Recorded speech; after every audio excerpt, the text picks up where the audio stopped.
Get ready to rock, America. It's the Smith and Milano podcast, brought to you by Treehouse Comedy Production. Here's R.C. Smith and Lou Milano. And action. What's up? I wanted to start the show for once. Usually I'm just sitting here, watching porn or something, and you say, "Hey, we're on the air," and I never know. So just stumbling out of the gate. Absolutely. Well, you are. But I'm R.C. Smith. Yes. And I'm actually running for president in 2020. Wow. Yeah. Look at you. Yeah. Thick field. I have declared my candidacy. I've thrown my hat in the ring. In Ronald we trust. I am Lou Milano. I am a painter. I specialize in pointillism. In what? Pointillism. What's pointillism? With the point. You just make dots all day and then it turns into something after the fact. You major in botulism. All right. Here's one more from the road. Okay, I have it today. All right, perfect. I meant to text you weeks ago about this. Uh-huh.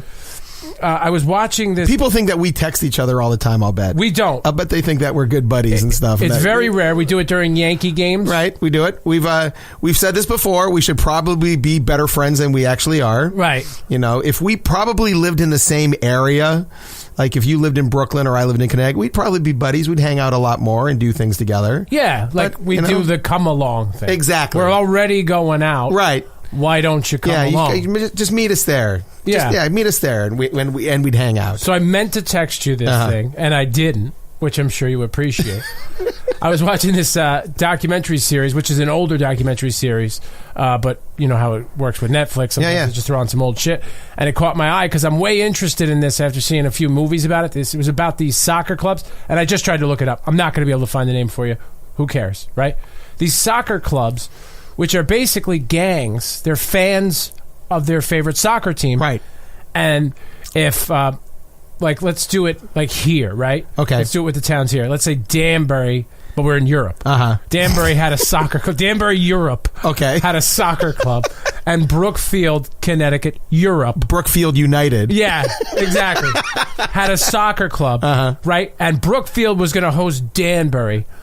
Everybody here in Danbury we'd carpool, we'd take vans and trucks, and we'd go over to Brookfield and beat the shit out of them. So they're thugs. They're mean gangs. They're not just supporters of the team, but they're supporting their team through violence. They are criminal, no question. Right, okay. And this is nothing new, and apparently the toughest age to be around because if you want to just go see a soccer game, you're screwed. Right. Was in the 70s and 80s. These guys would just kill each other. Right. With the advancement. You couldn't just sit and go and watch a game? You'd have to fight or be killed. Yeah. All right, good to know. So I'm so interested in this as a culture that I've invested myself in this show. And I made it through about 6 episodes before I realized I was catching every third word in every sentence. Because you can't understand the accent. Couldn't. Are they English, these guys? The focus guys for the documentary were. They mentioned other countries, but they took you to different regions of England. Okay. And then just when you think you're on to an accent, they take you to another region to focus on. And even on a good day, English accents are really hard to understand. Really hard. Yeah. It's not like the people we see on TV. Yeah. No. You can follow along. No, they're not. It's not, Helen Mirren. Right. Dame Helen Mirren. Yeah, it's more like the movie Snatch. Exactly. Right. And because I went to London. I spent a couple of weeks in London, and you're right. It's impossible to understand, especially if you're at a club and some girl starts talking to you. Yeah. And she's like, well, next thing. It's very musical. It's a good ending. It's very musical. It's very musical. But what pissed me off is the narrator I could understand him. That's how they sound in the pub after a few hours. That's right, absolutely. There's a little bit of song, a little melody to it. There's a lilt. But yeah, a little bit of song. But that was Irish, did I just do it? Or Scottish? Could have been. It was Scottish, I think. Could have been. Whatever. My point being, the narrator, you could understand. Right. And did the narrator have a British accent? He did. So proper British, though. Yeah. So he introduces what is the most amazing, most fascinating segment. And you're like, I can't wait to hear what this guy has to say. Right. And then he's, hi. And I said, fuck. And I threw the remote and I was done. They didn't have subtitles? Because sometimes they do subtitles. They did have subtitles. Right, but you can't read. I can't read. For certain guys, though, only certain guys. Right. So they made the determination for me who I would. Now, how bad an accent do you have to have where other British guys say, "Wow, he needs subtitles"? Yeah, that's a good point. Because even I don't understand what the fuck this guy is saying. Who the fuck is this guy? Well, that's Irish. That was Irish. Yeah, it was. That was my Conor McGregor. The man's 40. So I would wish that somebody would remake this entire documentary series with actors. Right. And, well, you could bring the narrator back. He was fine. But actors to play all the real people so I can understand what they're saying. Or at least just do subtitles for everybody. Yeah. Yeah. Although subtitles, I'm good with subtitles for about 10 minutes. And then I just get tired of reading. Yeah. You know what? It's funny you mentioned that because I did this again. I was watching Narcos. Hooked on Narcos. Right?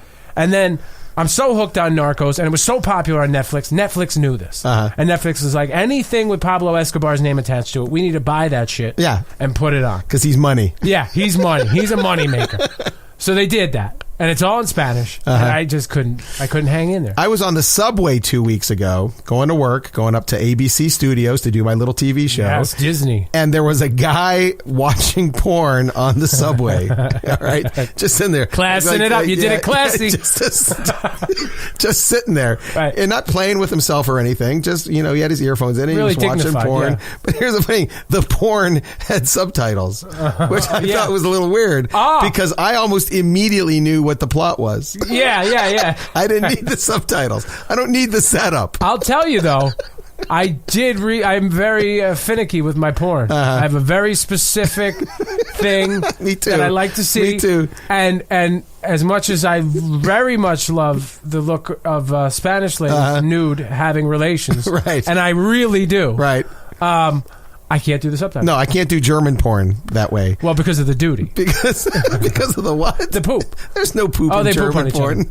Not in the what? That's the thing. No, you're completely getting off of the track. I'll go right now. I'll show you right now. If you Google poop in German porn, the poop. Yeah. Then, but in regular German porn, well, maybe they do poop later on, but I don't go because there's subtitles. Yeah. I'm like, oh, crap. Well, let me tell you something. Last time I Google German MILF Home Alone. I dared, like I was just going to go on my phone and pull up some porn. Right. I would never do that to you. I don't know your feelings on this, but I was at a bachelor party one time. And we got a party bus.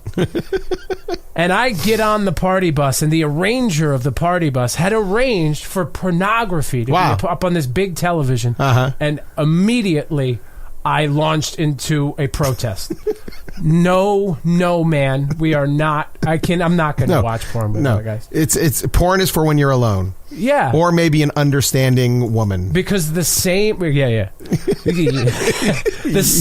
guy who will shamelessly put on porn for us to watch as a group will be the guy to get an erection and say it's no big deal. Right. Exactly. And it is. It's a big deal. It is a big deal. Yeah. I don't want to be around erections. No. At all. I don't want to be around anybody who can get one with men sitting right next to them and no ladies around. Right. You know what else is creepy? This years ago, I've been a comic for 30 years. I'm talking 22 years ago. In the span of a week, I had women who came up to me after a show who wanted me to take them back to my hotel room if their husband or boyfriend could just sit and watch. No. It's weird. Yeah. It's really weird. It's weird. Yeah, it's like... It's a big thing, no, too. Because my first thing is, well, what'd he do? Oh, what? Cherub. So cute. No. What would he do? No. Is he going to be involved? Is he going to sit and watch? Is there going to be, pictures? You want clear. Yeah. No, I need guidelines. Yeah. I need strict guidelines. Well, I hear you. Yeah. But if you have to manage that ahead of time, but then you're in this amorous act. Right. You can't have any guarantee. First of all, you can't have any distractions. Right. You want full performance, right? And also, you can't be in the middle of something and then you stop and go, hey, get back there. Right. Sit down, sit. Yeah. We had an arrangement. Sit down. Yeah. Don't move. I would be conflicted between my focus on the lady right. and keeping one eye on the guy, making sure, like, because if you're just into it with her, you're fully committed. Yeah. And then all of a sudden you feel a tongue. Yeah. Or anything. Yeah, all of it bad. But the tongue is like the worst case scenario. Right. That's not true. No, you don't want to back it up. You don't want to look down between your legs and see a face. Or a camera. Smile. Or anything. Yeah, nothing. No, an instrument. Yeah. A tool. So you made the right choice by not going home with him. Yeah, I made the right choice. Instead, you picked up an Australian drifter. Called it a day. As I've been wont to do. The dingo ate you, baby. Get in the car. In my old days. It is time to thank our fantastic sponsors. TreehouseComedy.com has been in Connecticut for almost 35 years. And believe me, when we reach that 35-year mark, we will let you know. It's going to be a fucking party. It's going to be huge. Around. You wait. Just wait. It's like waiting for the ball to drop. Anyway, Treehouse Comedy has clubs in Westport, Brantford, Windsor Locks, West Haven, and Newtown. A lot of great shows coming up. February 3rd, we got the incredible Joey Cola, warm-up guy for the Rachel Ray Show. He actually got me into the warm-up business, so he's like my friend and mentor. You'll piss yourself, trust me. So go see him. He's in Westport. February 10th, we got Nick DiPaolo in Windsor Locks. Valentine's Day, we have the lovely Ladies of Laughter at the Edmond Town Hall Theater in Newtown. So take your honey out for some laughs and see a women's perspective on love and relationships. That's a great show. It's a really good show. Do you know I played that show one year? Oh, yeah? It's an all-ladies show. And you were on the show? This was Brad's idea. What were they thinking? Why don't we just mix it up? We'll throw you in there in the beginning. No, you don't want to mix it up. Well, we did. They don't want to see a guy on stage. Guess what? They saw one. Yeah. And they didn't like it. No, at all. Nope. Because if you go to an all-ladies show, right, there's a certain expectation. Yeah. I don't have to put up with any of this penis aggression. Nope. It's going to be, and we're gonna just speak openly about being a woman. We're going to laugh about it. We're going to laugh at how stupid men are and how superior we are. Yeah. Yeah. And then you came walking out with I was the first one with your little stage. Goofy ginger face. So they're like, we're getting punked. This is bullshit. I think that has a penis. There's going to be no guy. Fuck this. We want our money. Well, anyway, Lou won't be there. I won't be there. Valentine's Day, the lovely Ladies of Comedy. All your shows, go to treehousecomedy.com or call the box office at 203-230-8700. That's 203-230-8700 or treehousecomedy.com. That's the radio guy. I know. Stop it. Got to do it. Guitar Hanger. Check out our buddies at Guitar Hanger if you have any musical needs. If you have needs of any kind. If you have sexual needs. Go see Rick Tedesco. Guitar Hanger in Brookfield, Connecticut if you are in driving distance. If not, guitarhanger.com can do all of your musical needs, your sexual needs. I like Rick Tedesco. I like Rick. Rick's cool. He's a good guy. Very good guy. I would let him in the room with me. If I was... the third party guy? I would let him watch. I think I know him better than you, and I don't think you want to let him in there. Well, no, really. Is it going to hurt? I don't know him that well. I'll tell you what right now. See, if you need a guitar, whether brand name or custom, you go. They have amazing guitars there. You go to Guitar Hanger. If you want a bass guitar, you want drums, you want anything to help your instrument work better. You want lessons. You want to rent an instrument or buy an instrument for your kids' high school or middle school or elementary school program, by the way. You can do all of that at Guitar Hanger, guitarhanger.com. Start. 5, 4, 3, 2, 1, and liftoff. This is The Five with Smith and Milano. Houston, Atlantis, roll program. 5 topics, all funny shit. Here's number 1. All right, bud. Oh, I have this. So we didn't get to this last week, and I wanted to get to it. Yeah, been sitting on this story for a whole week, huh? Yeah, I have. All right. Donald Trump and Stormy Daniels, the porn star. She made these very vague claims about their relationship, but then she made very specific ones. Yeah. By the way, I just need to say, I think she's full of shit. But what the hell?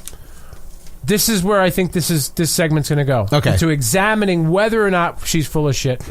And I am not sure where I stand, but let's. So this is like the Smith and Milano podcast. This is like our hard hitting news segment. Yes, this is like PBS. This is where we're examining all the angles. All we need is like coffee mugs with our logo on it. We can sit here and pontificate about world events. Yes. All right, We're going to NPR it. All right, hit me. No, we're not. No, because it's boring. We'll be swearing and excitement and laughing. And it'd be fun. Right.